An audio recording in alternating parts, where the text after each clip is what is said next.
다니엘 1장 17절에서 21절까지의 말씀을 통해서 하나님의 또 말씀, 또 귀한 말씀에 은혜 받는 귀한 시간이 되기를 주님의 이름으로 간절히 소망합니다. 사랑하는 성도 여러분, 우리는 세상 가운데 삶을 살아갈 때에 나는 과연 실력 있는 사람이 되어야 하는가, 아니면 볼품없는 사람으로 살다가 생을 마감해야 하는가, 이런 두 가지의 선택의 길에 있을 때 우리는 당연히 한번 사는 인생, 실력을 정말 가지고 또 인정받는 사람으로 살기를 원합니다. 자녀 교육에서도 그렇고 사회생활에서도 실력을 갖추는 것을 굉장히 중요하게 여기게 됩니다. 하지만 성경은 우리에게 묻습니다. 과연 그 실력은 어디에서 오는가? 오늘날도 많은 사람들이 학원, 스펙, 또 외부 조건을 통해 자녀를 키우고 또 자신을 준비합니다. 그런데 한번 이런 장면을 한번 상상해 보시기 바랍니다. 어떤 두 청년이 있습니다. 한 청년은 최고의 이 교재와 또 학원을 통해서, 또 멘토를 통해서 아주 끊임없이 공부를 열심히 했습니다. 다른 한 사람은 그 친구도 이제 준비도 열심히 하고 공부도 열심히 하면서 또 매일 아침 말씀을 붙들고 하나님 제게 지혜를 주시옵소서, 사람을 감동시킬 말을 주시옵소서라고 그렇게 기도하며 공부했습니다. 시험이 끝나고 또 시간이 흐른 뒤 실력도 중요했지만 결국 사람들에게 신뢰를 주고 문제를 해결할 수 있는 사람, 바로 기도하는 사람에게서 나왔다는 것을 우리가 보게 됩니다. 무슨 이야기입니까? 세상은 조건을 보지만 하나님께서는 그 중심과 태도를, 그리고 영적 준비를 보신다라는 것입니다. 오늘 본문에서도 보면 이 다니엘과 세 친구들, 바벨론의 문화와 그 체제 속에서 3년간 교육을 받았습니다. 그리고 누구보다도 뛰어난 그런 어떤 학문과 지식을 겸비하게 되죠. 그런데 성경은 그 결과보다 더 중요한 사실을 우리에게 말씀해 주고 있습니다. 그들이 가진 지혜와 능력은 사람에게서 온 것이 아니라 바로 하나님께서 주신 것이다 라고 오늘 말씀해 주고 계십니다. 그렇다면 오늘 본문을 통해서 과연 하나님이 어떻게 그들에게 지혜를 주셨고 또 그 지혜가 어떻게 그들을 높이셨는지 한번 이 시간 세 가지로 나누어서 말씀을 살펴보겠습니다. 첫 번째로는 오늘 본문 17절에서 말씀하세요. 먼저 본문 17절 말씀을 우리가 함께 한 번 더 읽도록 하겠습니다. 시작. 하나님이 이 네 소년에게 학문을 주시고 모든 서적을 깨닫게 하시고 지혜를 주셨으니 다니엘은 또 모든 환상과 꿈을 깨달아 알더라. 아멘. 여러분, 이 말씀에서 가장 중요한 주어가 있습니다. 무엇일까요? 그 주어는 바로 하나님입니다. 이 네 소년이 공부를 열심히 했어요. 안 했던 게 아닙니다. 열심히 배웠고 성실하게 준비했을 것입니다. 하지만 성경은 그렇게 말하지 않는다는 거죠. 그들이 지식을 얻은 것은 바벨론식 교육 때문이 아니라 바로 하나님이 주셨기 때문이다라고 분명히 말씀하고 있습니다. 여기서 학문은 단순한 학교 교육을 뜻하는 것이 아니에요. 여기서 말하고 있는 학문은 어떻게 보면 당시 바벨론은 이 점성술, 천문학, 수학, 정치학 같은 이 세상의 어떤 지식들, 그 뛰어난 지식을 다 가르쳤지만 다니엘과 친구들은 이 모든 지식을 단순히 외우는 차원을 떠나서 하나님 중심으로 바르게 해석하고 분별할 수 있는 지혜와 총명을, 그 능력을 받았다라는 것입니다. 또한 모든 서적과 지혜에 명철하게 하셨다라는 표현도 있습니다. 이 표현은 복잡한 세상 지식을 바로 하나님의 관점에서 그 말씀 안에서 분별해내는, 어떻게 보면 영적 통찰을 의미하고 있는 것입니다. 특히 다니엘이 받은 바로 환상과 그 꿈을 깨달아 알았다는 그 은사를 다니엘은 받았다는 거죠. 그러니까 인간의 교육으로는 도달할 수 없는 하나님만이 부어주시는 그 특별한 영적 분별력을 하나님께로부터 받았다라는 것입니다. 야고보서 1장 5절에도 보면 이렇게 말씀하세요. 우리 함께 읽도록 하겠습니다. 시작. 너희 중에 누구든지 지혜가 부족하거든 모든 사람에게 후히 주시고 꾸짖지 아니하시는 하나님께 구하라. 그리하면 어떻게 해요? 주시리라. 할렐루야. 다니엘은 바로 그 말씀처럼 하나님께 지혜를 구했고 또 기도하는 자로 그리고 말씀에 중심을 둔 자로 삶을 선택해서 살아가다 보니까 그 특별한 지혜를 받았다라는 것입니다. 그렇습니다. 오늘 우리의 삶 속에서도 신앙에 양보할 수 없는 영역이 있다는 거예요. 물론 다 열심히 공부해서 세상이 허락하는 그 기준 안에서의 지식은 우리가 열심히 배우고 열심히 공부하면 다 터득하고 그것들을 얻어낼 수 있습니다.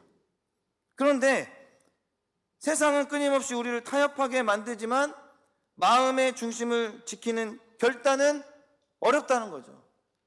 그거는 어디서 얻어진다는 거예요? 바로 하나님께서 분별할 수 있는 지혜와 총명의 은혜를 우리에게 허락해 주셔야 한다는 것입니다. 다 똑똑하다고 지혜로운 사람이 될까요? 아닙니다. 하나님께서 그 지혜를 우리에게 부어주셔야 한다는 것입니다. 자녀를 교육할 때에도 그렇습니다. 어디를 보내야 할까? 어디가 더 잘 가르치는가? 어디가 더 뛰어난 곳인가가 아니라 이 아이를 위해서 과연 나는 기도를 하고 있나? 이 아이가 하나님의 뜻을 구하고 비전을 품고 있는가? 라는 것을 먼저 물어야 한다는 거죠. 직장에서도 마찬가지입니다. 아주 열심히 전략을 짜서 정말 열심히 회사에서 일해야지 보다는 그리고 또 사람과 인맥을 잘해서 내가 그 사람한테 인정받아서 잘 정말 높이 올라가고 해야지가 아니라 하나님이 주시는 분별력과 말의 지혜 그리고 가치관의 그 관계에 지혜가 없으면 결정적인 순간에 무너지고 만다는 것입니다. 심지어 가정에서도 마찬가지예요. 남편과 아내, 자녀와의 대화 속에서도 하나님께 받은 지혜 없이 말하면 어떻게 되겠습니까? 상처가 된다는 거예요. 그러나 기도하며 얻게 된 그 한마디는 관계가 어떻게 됩니까? 아름답게, 형통하게, 그리고 살리는 열쇠가 된다는 것입니다. 실력도 분명히 필요합니다. 그러나 노력도 중요하지만 기도 없이 얻은 지혜는 쉽게 흔들리고 오래가지 못한다는 거예요. 그러나 말씀과 기도로 준비된 실력은 바로 하나님 나라와 영광을 위해 쓰임받는 일에 견고한 그릇으로 만들어지게 된다는 것입니다. 지혜는 결코 사람에게서 오지 않습니다. 바로 하나님, 오직 하나님께로부터 온다는 사실을 믿고 또 그것들을 하나님 앞에 다니엘이 하나님께 지혜를 구하고 나아갔던 것처럼 그 지혜로 우리 또한 세상 속에서 맡겨진 그 하나님의 뜻, 사명들을 감당하여 그 일들을 이뤄나가는 믿음의 우리 승동의 모든 성도님들 되기를 주님의 이름으로 간절히 소망합니다. 두 번째로는 18절에서 20절에 말씀하시는데요, 세상의 기준보다 하나님의 기준에서 탁월해야 한다라고 말씀하십니다. 우리 18절 말씀을 같이 함께 읽도록 하겠습니다. 시작. 왕이 말한 대로 그들을 불러들일 기한이 찼으므로 환관장이 그들을 느부갓네살 앞으로 데리고 가니 왕이 19절이요. 왕이 그들과 말하여 보매 무리 중에 다니엘과 하나냐와 미사엘과 아사랴와 같은 자가 없으므로 그들을 왕 앞에 서게 하고 20절이요. 왕이 그들에게 모든 일을 묻는 중에 그 지혜와 총명이 온 나라 박수와 술객보다 10배나 나은 줄을 아니라. 아멘.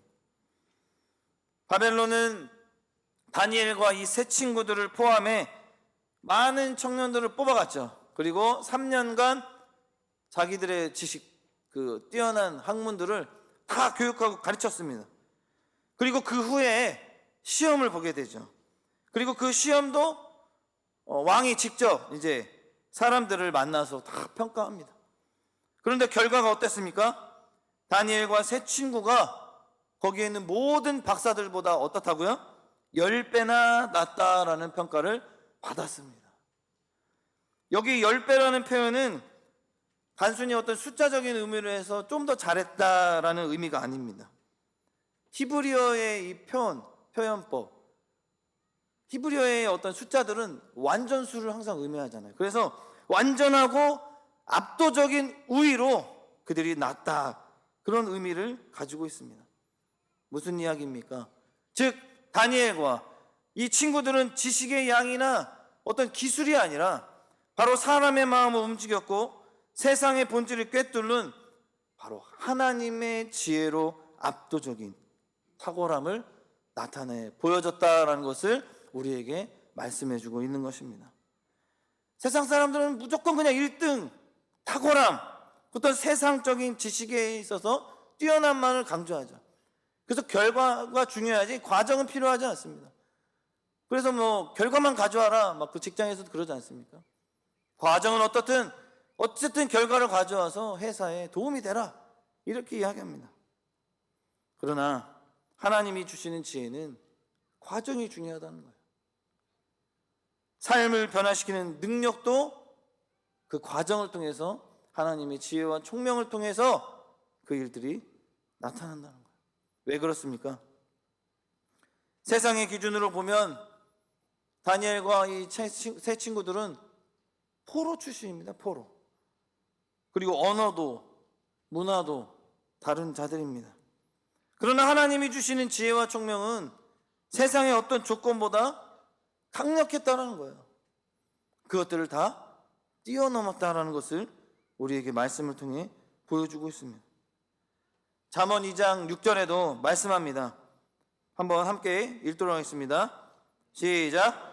대저 여호와는 지혜를 주시며 지식과 명철을 그 입에서 내심이요. 아멘. 하나님이 주시는 지혜는 어떤 양의 문제가 아니라는 거예요. 더 많이 가서 이기고 더 적어서 지고가 아니라 하나님이 주신 지혜는 그 사람의 마음을 움직이고 삶을 변화시키는 통찰과 분별, 그것들을 보여주고 있다는 것입니다. 의미를 전달해주고 있다는 것이죠. 세상은 결과를 보지만 하나님은 그 사람의 마음의 중심을 보신다는 것입니다.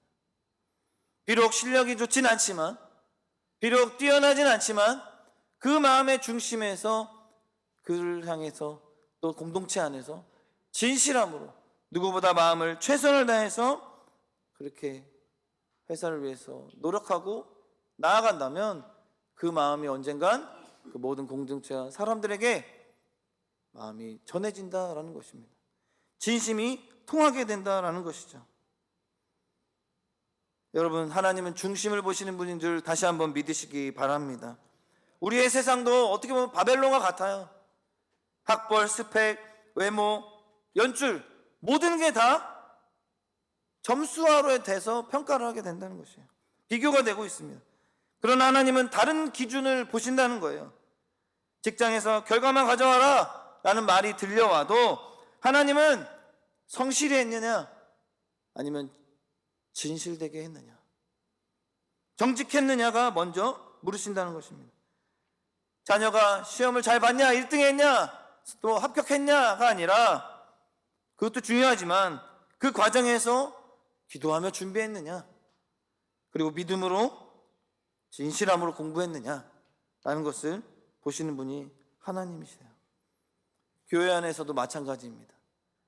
눈에 띄는 봉사보다 말만이 아니라 보이지 않아도 기도로 교회를 붙들고 더 교회 중심으로 기도하면서 하나님께 끝까지 쓰임받기 위해 최선을 다하는 그런 한 사람을 하나님은 기억하시고 결국엔 그를 높여주신다라는 것입니다. 한 집사님이 사업상 큰 입찰해서 세상적으로는 무조건 손해인 조건을 계약하게 됩니다. 그리고 그것을 내세웠어요. 그래서 그렇게 반대 담당자는 그런 상황에, 손해보는 상황에 이렇게 조건을 내세우니까 그는 담당자가 이렇게 말했어요. 처음엔 이해가 안 갔는데 이 제안서에는 정직과 신뢰가 느껴졌다라는 것입니다. 그리고 계약은 집사님에게 돌아갔다는 거예요. 하나님의 탁월한 이 주시는 탁월함은 뭐라는 것입니까? 바로 사람의 마음을 움직일 수 있는 강력한 힘을 주신다는 거예요. 우리도 전도하기 쉽지 않습니다.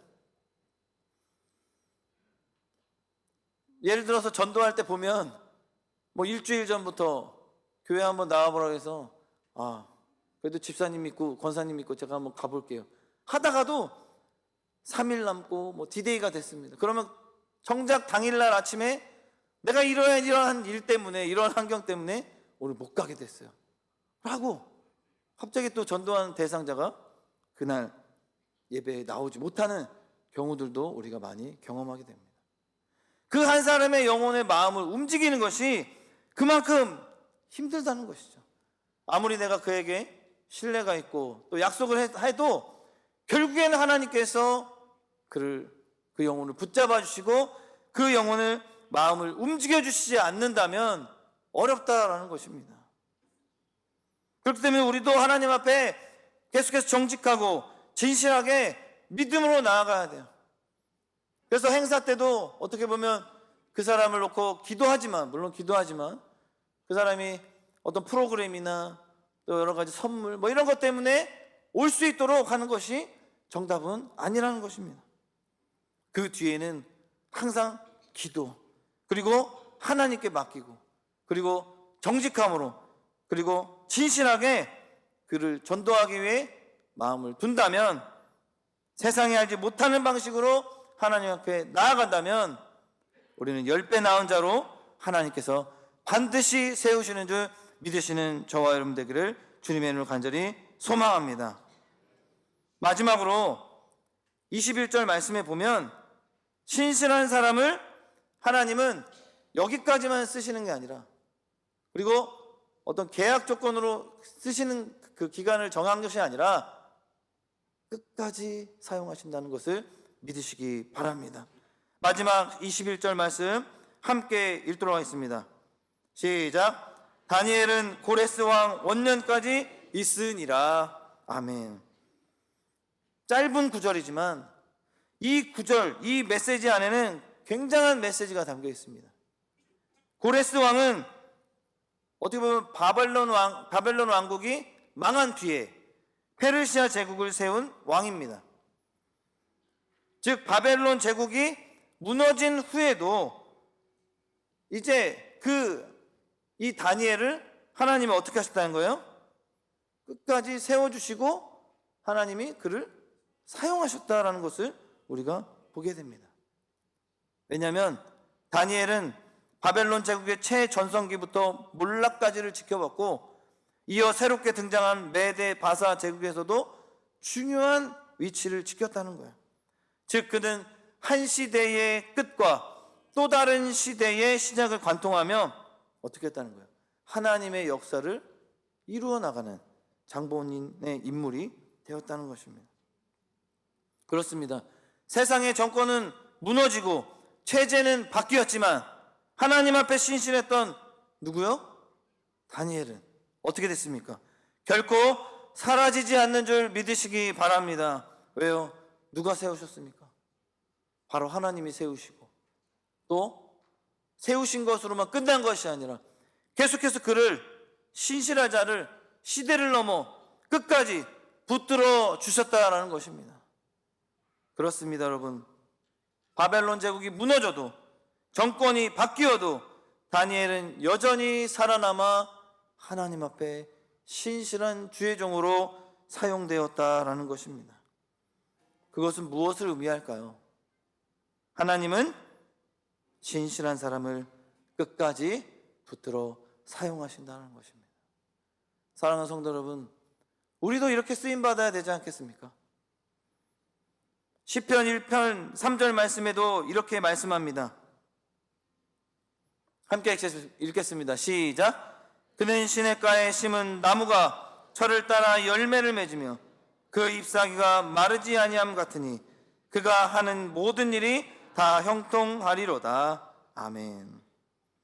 정권은 바뀌고 왕도 바뀌고 제도도 바뀌었지만 하나님께 뿌리를 내린 사람은 결코 흔들리지 않고 하나님 앞에 쓰임을 받았다는 것이에요. 세상은 너무 빨리 변합니다. 경제도 문화도 관계도 급속히 바뀝니다. 하지만 신실한 자는 하나님께서 계속해서 하나님 나라 영광으로 쓰임받는 주의 일꾼들로 삼아주시고 절대 버리지 않으시고 귀한 일꾼으로 사용하신다라는 것이에요. 오늘 내가 세상에서 눈에 띄지 않더라도, 오늘 내가 바벨론의 궁중 한 모퉁이에서 기도하고 있더라도 하나님은 반드시 기억하시고 하나님의 시간에 들어 높여주신다라는 것입니다. 어느 시골교회에 한 장로님이 계셨습니다. 그 장로님은 뭔가 앞에 나서서 무언가를 드러내기보다 매일 새벽마다 문을 여시고 또 예배당을 쓸고 닦으며 강단에서 목사님과 교회를 위해 눈물로 기도하는 일을 수십 년 동안 묵묵히 감당하셨습니다. 겉으로는 아무도 알아주지 않았습니다. 어떤 때는 서운한 마음이 들기도 했지만 그 장로님은 이렇게 고백했다고 합니다. 하나님이 아시면 됩니다. 사람 몰라도 괜찮습니다. 그러던 어느 날 교회에 큰 위기가 찾아왔습니다. 사람도 줄고 재정도 줄기 시작한 거예요. 그런 어려운 상황 속에 있었습니다. 하지만 무너질 듯했던 교회를 버티게 한 것은 무엇입니까? 거창한 프로그램이나 돈이 아니었어요. 바로 그 장로님의 눈물의 기도와 변함없는 신실함이었습니다.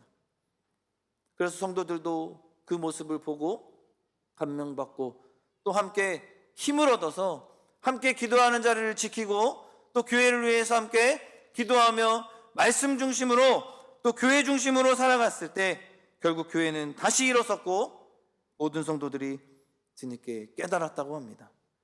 우리 교회가 여기까지 올 수 있었던 건 보이지 않는 곳에서 신실함을 지킨 그 장로님 같은 분 덕분이었다.